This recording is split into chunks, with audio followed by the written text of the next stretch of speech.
81, 82, 95 ये 100 डिग्री से पार हो चुका है। इतना तेजी से ये हीट होता है, मैं आपको क्या बताऊँ। अब देखिए 200 से पार हो चुका है इसका टेम्परेचर। हेलो दोस्तों, दीप इलेक्ट्रॉनिक्स लैब में आपका स्वागत है। तो आज मैंने एक सोल्डरिंग आयरन बनाया हूं जो कि 80 वाट में काम करेगा और इसका परफॉर्मेंस की बात करें तो बहुत ही खतरनाक इसका परफॉर्मेंस है। तो आप कैसे इस सोल्डरिंग आयरन को बना सकते हो और मैंने क्या क्या कंपोनेंट इस्तेमाल करा हूँ इस सोल्डरिंग आयरन को बनाने के लिए, अगर आप जानना चाहते हो तो इस वीडियो को आखिर तक जरूर देखिएगा। और अगर आपने अभी तक हमारे चैनल को सब्सक्राइब नहीं किया है तो जल्दी से सब्सक्राइब कर लीजिएगा, ऐसा वीडियो आपको कहीं देखने को नहीं मिलेगा। सबसे पहले तो मैं आपको दिखा देता हूँ कि इस सोल्डरिंग आयरन के अंदर मैंने इस्तेमाल क्या करा हूँ। पहले तो आपको सबसे बड़ा एक ट्रांसफार्मर देखने को मिलेंगे जो कि 5 एम्पेयर 012 24 वोल्ट का ट्रांसफार्मर है, यानी कि इसके अंदर से दो वोल्टेज निकलेंगे। एक 12 वोल्ट निकलेगा इस सर्किट को चलाने के लिए, दूसरा 24 वोल्ट निकलेंगे हमारे जो 80 वाट वाला सोल्डरिंग आयरन का बिट जो होती है ये हमारा चलाने के लिए वो 24 वोल्ट काम करेगा। उसके बाद यहाँ पे देखिए हमने इस सर्किट को मिला कहाँ। ये सर्किट को मुझे मिला है कचरे के ढेर से, यानी कि हमारे पास जो कूड़े वाले के दुकान होता है वहाँ पे हमने ये वाला सर्किट को वहाँ से लेकर आया था। उसके साथ ही साथ ये वाला देखिए हैंडल इसके साथ ही हमें मिल गया था। तो हमने क्या करा कि इसको हम जब लेकर आए हमारे दुकान पर आके जब मैंने इस सर्किट को टेस्ट करा, टेस्ट करने के बाद ये बहुत ही ज़बरदस्त तरीके से चल रहा था। तो मेरे दिमाग में एक ख्याल आया क्यों ना हम इसको एक सोल्डरिंग बना देता हूँ, क्योंकि ये सोल्डरिंग आयरन बहुत ही ज़्यादा प्राइस का है, लगभग 20-25 हज़ार का ये सोल्डरिंग आयरन का ये पीसीबी था। तो हमारा को मिला था, इसलिए मैं उस वहाँ से लेकर आ गया था। लेकर आने के बाद मैंने ये सोल्डरिंग आयरन बनाया हूँ। देखिए इसके अंदर दो जो स्विच लगा हुआ था पहले, उन दोनों स्विच को मैंने निकाल के फेंक दिया हूँ और अब मैं यहाँ पे दो स्विच लगा दिया हूँ। इस स्विच के जरिए मैं अपने टेम्परेचर को कंट्रोल कर सकता हूँ। जैसे आप लोगों ने देखा होगा कि वेरिएबल सोल्डरिंग जो आयरन होता है उसके अंदर टेम्परेचर मेजरमेंट करने के लिए एक नॉब दिया रहता है, उसको घुमाने के बाद टेम्परेचर कम या ज़्यादा कर सकते हो। लेकिन इसके अंदर मैंने दो स्विच को इस्तेमाल करा हूँ, एक तो टेम्परेचर ज़्यादा होगा, एक में से टेम्परेचर कम होगा। यहाँ पे मैंने एक स्विच को इस्तेमाल करा हूँ जो कि ऑन ऑफ स्विच। चलिए तो हमने बता दिया हूँ कि इसके अंदर हमने क्या क्या इस्तेमाल करा हूँ। तो अब मैं इसको चालू करके दिखाता हूँ। चालू करने के लिए हमें इसके अंदर एसी सप्लाई देना पड़ेगा 230 वोल्ट। ये रहा हमारा एसी कॉर्ड, और एसी कॉर्ड को हम लगाने से पहले इसका जो बीट है इस बीट को मैं यहाँ पे रखता हूँ ताकि आप लोगों को दिखा सकूँ कि कितने तेज़ी के साथ ये गर्म होता है। तो मैं इसको लगाता हूँ अपने लाइन पर। लाइन पे लगाने के बाद यहाँ पे एक डिस्प्ले दिया हुआ है, डिस्प्ले पर ध्यान दीजिएगा। मैं अभी स्विच को ऑन करने जा रहा हूँ। देखिए मैंने जैसे ही ऑन करा तो ये ऑन नहीं हुआ है क्योंकि हमारा स्विच जो है वो बंद करा हुआ है। तो जैसे ही हमने स्विच को ऑन करा देखिए आप डिस्प्ले पर 300 आ चुका है और अभी हमारा सोल्डरिंग आयरन भी गर्म होना शुरू हो चुका है। आप देखिए 81, 82, 95 ये 100 डिग्री से पार हो चुका है। इतना तेजी से ये हीट होता है, मैं आपको क्या बताऊँ। अब देखिए 200 से पार हो चुका है इसका टेम्परेचर। मैं आपको दिखा भी देता हूँ कि मैं अभी आपको दिखा देता हूँ कि इसका टेम्परेचर मैं यहाँ पे रखता हूँ इसको, और देखिए कितना तेजी से 1 मिनट भी समय नहीं लगा है, अभी 300 डिग्री के आसपास इसका टेम्परेचर चला गया है।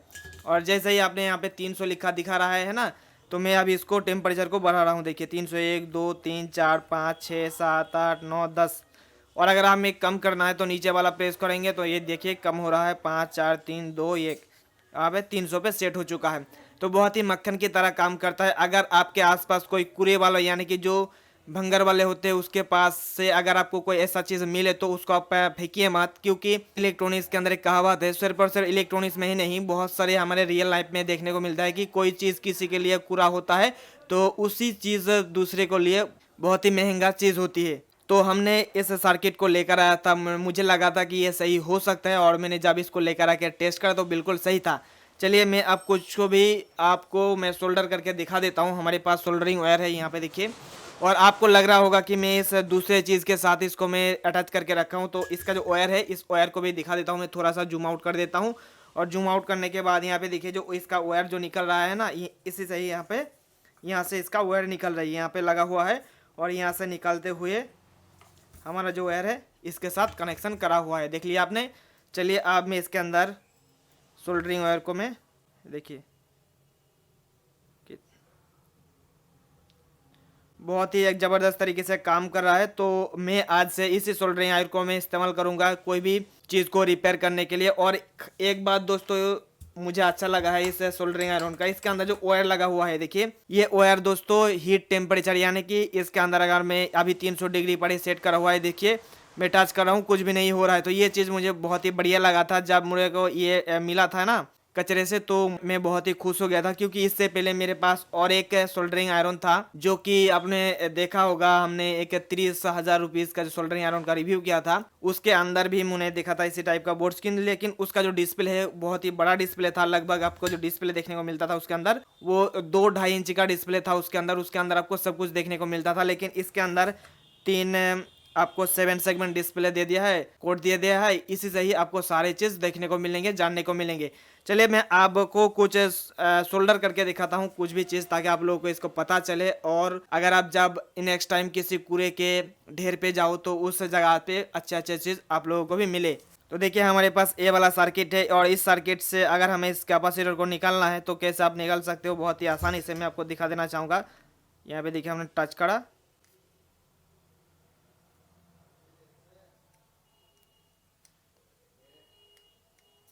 ये देखिए बहुत ही आसानी से हमारा कैपेसिटर बाहर निकल आ चुका है। और अगर हम इस साइड का दूसरे कैपेसिटर की बात करें तो इसको भी मैं निकाल के दिखाता हूँ कि कितना आसानी से हमारा बाहर निकाला गया। पहले तो इस साइड हमने इसको हिट दिया, उसके बाद इस साइड हिट दिया, अब दोनों एक साथ हिट दिया, तो यहाँ पे देखिए बाहर आ चुका है हमारा एक कैपेसिटर। बहुत ही अच्छे तरीके से, ज़बरदस्त तरीके से काम कर रहे हैं दोस्तों, और आज से तो मैं इसी को ही इस्तेमाल करूँगा। तो मुझे लगा है कि आपको इस सोल्डरिंग आयरन के बारे में बताना चाहिए, इसलिए आज की ये वीडियो बना रहा हूँ। अगर आपको ये वीडियो पसंद आए तो लाइक ज़रूर कर दीजिएगा। मुझे पता है कि आप में से काफ़ी सारे लोगों को मन में ये सवाल आ रहा होगा कि ये हमारे कूड़े से कैसे मिल सकता है, क्योंकि ऐसा चीज़ जो है बहुत ही कम हमें देखने को मिलता है। लेकिन हमारे यहाँ पे क्या होता है ना कि मैं जो कूड़े का ढेर है मैं जाते रहता हूँ, और जब भी कोई कुछ चीज़ मिलता है ना, तो मैं वहाँ से उठा के लेकर आता हूँ हमारे शॉप पर, या हमारे जो लैब है दीप इलेक्ट्रॉनिक्स लैब, वहाँ पे लेकर आता हूँ। उसको टेस्टिंग करते रहता हूँ कि कौन सा चीज़ हमारे काम के लिए है, कौन सा चीज़ काम के लिए नहीं है।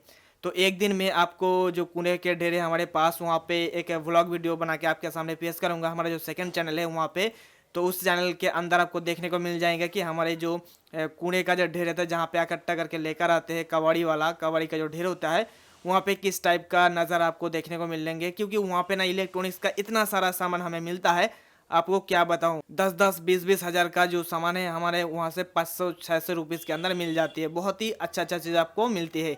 अगर आपके भी घर के आसपास कोई ऐसा कूड़े का ढेर है, या जहाँ पे ई वेस्टेज होता है जो इलेक्ट्रॉनिक स्टोरेज का होता है ना, वहाँ पे आप जाइए, आपको बहुत ही महंगा चीज़ आपको मिल जाएंगे बहुत ही कम कीमत के अंदर, क्योंकि वो सारे के सारे कवरी हो जाती है इसलिए। तो आज का ये वीडियो अगर पसंद आए तो लाइक जरूर कर दीजिएगा, और इसी प्रकार के वीडियोस अगर आप आगे आने वाले दिनों में देखना चाहते हो तो चैनल को तो सब्सक्राइब कर ही लीजिए। और अगर आपके मन में किसी भी चीज़ को लेकर कोई भी सवाल या सुझाव है तो नीचे कमेंट करके बताइएगा। आपका कमेंट का रिप्लाई मैं जल्दी करने की कोशिश करूंगा। और इस सोल्डरिंग आयरन के बारे में अगर कुछ भी जानकारी या आप लेना चाहते हो तो नीचे कमेंट करके आप बताइए। खास करके हमने ये जो ट्रांसफार्मर मैंने बनाया हूँ, हमारे एक जो दोस्त है उस दोस्त के पास से मैंने इसका आइडिया लिया था, और मैंने उसको बताया था कि मुझे 0-12-24 का ट्रांसफार्मर चाहिए, क्योंकि अगर आप 0-12-14 ट्रांसफार्मर मार्केट से खरीदने जाओगे तो आपको नहीं मिलेगा, आपको खुद को ही ये बनाना पड़ेगा, या आपका मित्रों से बनाना पड़ेगा। तो मैंने वही किया था। मेरा जब मित्र है वो ट्रांसफार्मर वाइंडिंग का काम करते हैं, तो उनके पास से मैं गया, उन्होंने ही मेरे को ये बना के दिया है।